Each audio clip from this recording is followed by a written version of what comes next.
As one of the best shooters to enter the 2025 NBA Draft, Duke freshman Kon Knueppel has an attractive skill set that should only continue to impress scouts as we grow closer to June 25th.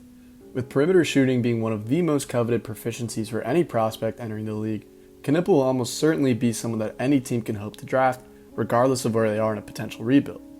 The 6'7" but most likely 6'5" guard/wing posted averages of 14.5 points, 4 rebounds, 2.7 assists and a steal per game, while shooting an insane 48-40-92 efficiency split. And these amazing efficiency numbers become even more impressive within the context of his season, so when you consider that he had the responsibility as one of the lead ball handlers on a high major Final Four making Duke team, it's clear that he faced high-level competition throughout the entire year and was heavily scouted. And so even though he still found these ways to be extremely successful, is a reason why we're very excited about Knueppel. Most of the clips in this video are coming from the run to the Final Four and the ACC tournament, in which Kon only continued to impress. Not only that, but by playing on a loaded Duke roster with multiple other lottery picks in Cooper Flagg and Kamon Malawach, he found a way to fit in, which shows an adaptability that teams will love. And as we'll see in the clips, Kon makes up for his lack of athleticism with a high motor, but these limitations are, for me, what hinders his draft stock. However, I do love him as a low floor pickup with a moderately to high ceiling for all the reasons I'm about to get into. So like I said, Kon shot over 40% from deep as a college freshman, which put him among the top shooters in all of college basketball, and his 71% spot-up effective field goal percentage put him in the 98th percentile on synergy. And looking through the film, it's clear that his excellent and consistent shot mechanics allow him to be this accurate, and it leads me to believe that his jumper will certainly translate into the pros, and quite seamlessly at that. Even when running around screens and shooting on the move, Knueppel does a great job of adjusting his body to where it needs to be, allowing his form to maintain that consistency that allows for the accuracy. The mechanics look great as well, and they're very fluid. And he's always been known to be a shooter, so I can't expect a drop off in the pros as compared to, for example, a guy like VJ Edgecombe, who's recently shown to be able to shoot a lot better, but hasn't always had that history. And so not to discredit Edgecombe, in all honesty, I haven't been able to get too deep into his film yet. Potentially there is a video on the way. But my point is that Kon Knueppel has always had the pedigree of a shooter, and so we can reasonably expect that he'll continue to be such. And so his movement around screens, at least on the offensive end, has been really dynamic so far, and I can easily see him projecting to be a high-level movement shooter and someone that teams will look to flare or pin for. And his off-ball acumen was pretty significant at the college level, and he does a lot of freelance stuff as well. And so I can't help but notice now how little teams were willing to help off of him going through the clips. Even on Cooper Flagg drives, strong side defenders would often deny Knueppel, choosing to let the imminent threat of Cooper Flagg at the bucket as secondary to a kick-out three-pointer. And his quick release is very helpful in stretching out the defense. And although I wouldn't say he has the least contestable shot of all time, he's smart at knowing when a good shot opportunity rises, and he's very adept at throwing pump fakes and having good timing with pump fakes. And although he's not much of a dribble-based scorer yet, at least, he throws short combos with a great footwork to create some extra space. And like I said, while his dribble moves don't quite create the requisite space that I'd like to see for someone that I would project to have a dribble game in the pros right away, and sometimes he might run into turnover trouble, I do like the idea of seeing it come around. From everything I've heard from people who might know Kon Knueppel who've been around him, he has high work ethic and great character, and so those are the type of guys who already have the consistent jumpers that you would expect to potentially upgrade their game. And also, when you're looking at the clips, there are flashes, and to be honest, I'd rather have a guy with great jumper and no handle than the other way around. I made a video last year about certain player prospect archetypes that I'm not quite a fan of, and that was one of them. Because there's that lower floor, and I'm a fan of lower floor, or higher floor type of guys, just because the draft, is a lot of swings and misses. And lastly, his ability to get a shot off in special teams type plays, whether that be transition or blobs or slobs, is pretty elite as well. And he's excellent at finding those windows to get open in blob plays, and he's a good transition shooter, like I said, who can set his feet quickly and let one fly before the defense gets set, and his transition threes are becoming more and more popular in the NBA, with teams like the Celtics making them a pretty big deal. I think that it's something that Knueppel will only be more empowered to do as he goes into the league. With the combination of having a sturdy frame and being a major shooting threat, Kon Knueppel had ample opportunities to score near the basket with Duke this last year, and I think he relatively took advantage of it quite well.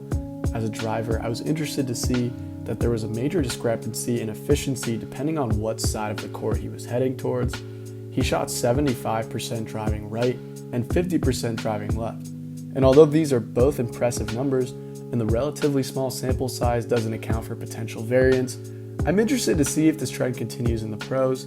Driving to the rim led to a shot for him only about 1.5 times per game, but his relatively high free throw rate leads me to believe that a lack of aggressiveness is not the issue. As a mostly below the rim finisher, Knueppel does run into problems with shot blockers and rim protectors, but where he lacks in athleticism, he makes up for in IQ and feel for the game, which in my opinion is a very valuable skill set, especially when you're lacking that athleticism. He often finds himself lunging at just the right moment for a loose ball, which leads to an easy scoring opportunity, or throwing fakes. Pivoting and working around a taller defender are also ways for him to be able to score towards the basket. He does well at being patient in the triple threat and strikes most of the time at the right moment, or simply just makes a solid play to reverse the ball and get it to a teammate if things aren't working out for him. Knueppel is also a 92nd percentile cutter, which plays into that great feel for the game which I was talking about. Once again, the volume was quite low, and he was only in the 3rd percentile for his relative shot diet being cuts, but I did like what the clips revealed. Often he uses his shooting threat to slip for a layup during a block play, which goes back to my point about him being a projected great special teams player. And in general, I think given his lack of an elite handle and poor lateral and vertical athleticism, it will be difficult for him to be a high-level interior finisher at the next level, but given his size and IQ, I don't think he'll be unable to score at the rim, and rather he'll just be an opportunistic scorer there instead of being someone who hunts it. And like I said, his feel for the game is what excites me, especially as a finisher. And for the most part, people with his level of in-game processing capability find a way to be an effective player. And so also, I think defenders will have to respect his shooting ability and will likely live with him driving. And so I'm more excited with this opportunity for him to be a playmaker than a driver in the league. But nonetheless, I do think his ability to drive and to finish will be something that will eventually be a positive factor for Kon Knueppel. All right, so like I said, I'm really excited about Kon Knueppel as a playmaker, to be honest. And as a playmaker, the biggest thing that jumps off the page for him, in my opinion, is his ability to hit lob threats. We'll see it in the clips. He does it a lot, and he does it very accurately as well. And in precarious situations, he frequently had the ability to direct traffic and get Kaman Malawach an easy scoring opportunity where only Kaman Malawach could reach it. And this ability to find bigs and create for others, especially with that accuracy, is what makes Kon Knueppel an especially intriguing prospect and one who evolves past the simple shooter archetype. And in my opinion, this skill will definitely be translatable for Kon into the NBA, and I hope that he ends up on a roster where the team empowers him to make these passes, because I think it'd be a shame for him to be simply a floor spacer and a corner sitter in his first couple of years in the league. And by no means am I suggesting, once again, that out the gates he should be running the offense, but I do like where his instant impact potential as a secondary creator when he's out there. And I also wonder how he can add simple moves to his arsenal, like a drive and kick followed by a relocation around a screen for a perimeter shot. And then also, given his body type, I wonder if down the line he could get into some of the Luka stuff in terms of playmaking and a little bit of finishing as well, where he keeps a defender on his hip and hits a roller, or pivots either for a fadeaway or a layup, or masks a floater into a lob, or pivots, hits a cutter, pivots, hits a guy on the wing. Like, these are things that I think Kon can do, obviously to a much lesser degree, but I think in that Brunson-ish style as well, just the triple threat, keeping on the ground and staying on 2 feet, playmaking style. I think it's something that he can develop quite well. And, you know, once again, I'm not saying he's going to become Luka Doncic. Let's make that very apparent.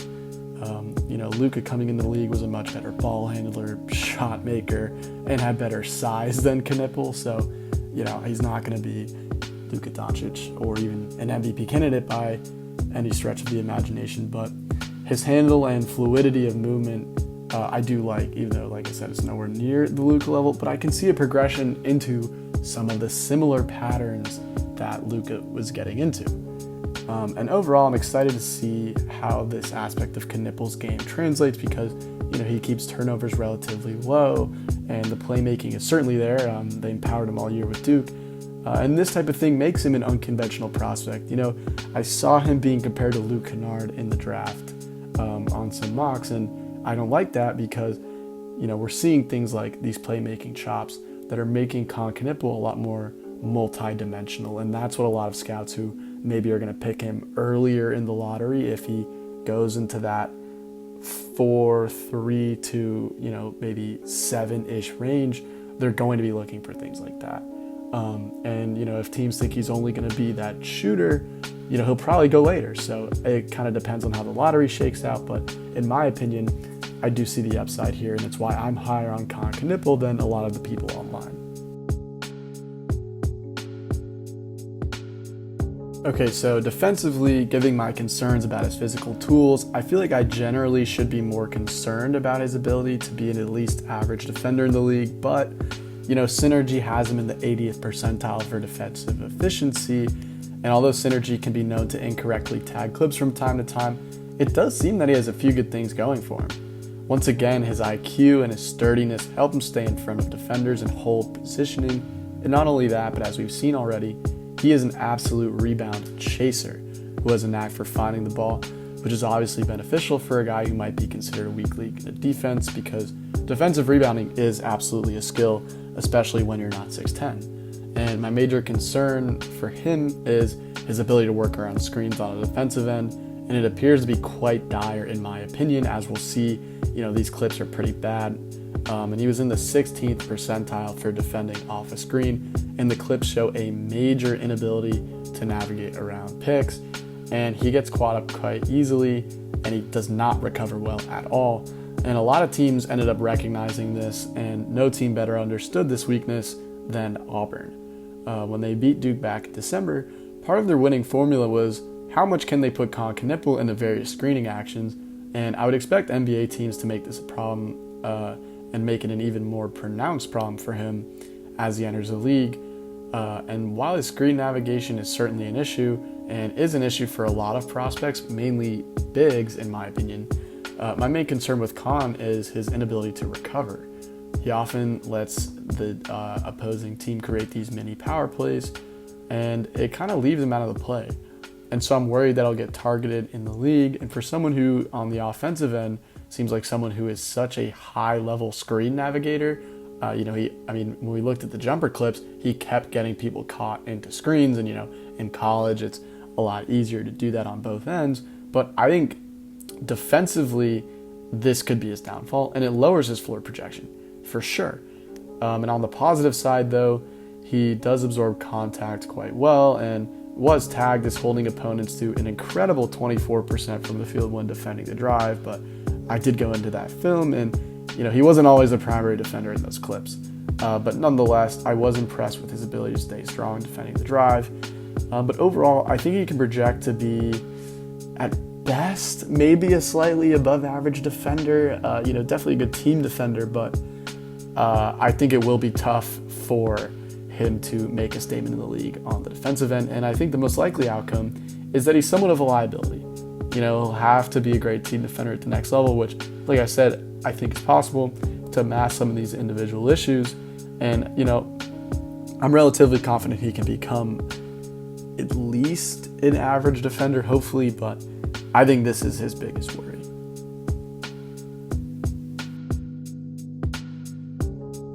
Under a minute to go, first half. Arizona hanging in there with Duke, trying to keep this game close.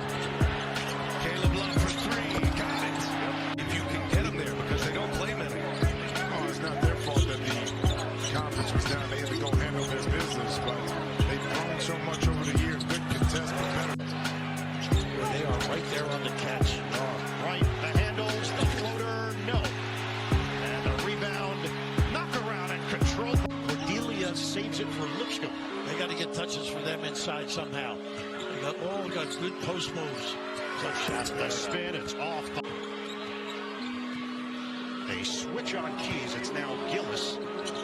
They've been stuck on 2 points, and that layup goes. Here's Powell. The shot clock down to 7. Moves off deep in the corner, trying to get around the hip of Knueppel and blocked it. High ball screen gets Malawach away from the basket. Triple with a drive. Hangs. So while Kon Knueppel clearly has a lot of work to do before he can reach his potential ceiling, and while the ceiling that I see for him as a high-level all-star might not be all too realistic or achievable for Kon Knueppel, what I do think is that he presents on average to be a prospect that is very attractive to NBA teams. For the same reason why I was in love with Dalton Knecht last year, teams will pay a premium for high-level movement shooters, and so Knueppel presents at the very least that type of player on a cheap rookie scale contract. I think he's easily a top 10 player in this draft, and given his age and the flashes he's shown to be a creator, my expectation is that he will be a top 10 pick in this draft. However, I wouldn't be surprised to see teams in the high lottery in that 3 to 7 range going for players who have a lot more upside, specifically in terms of athleticism, because that's just the way the draft goes. Year after year, your tier 2 players in the draft, aside from, your kind of undoubtable top guys, are those players who don't quite have the skills but have the body and the movement. I'm thinking, for example, like Ron Holland, Tijon Salon, in last year's draft. Those guys end up getting drafted higher than a guy like Knecht because of what they could be.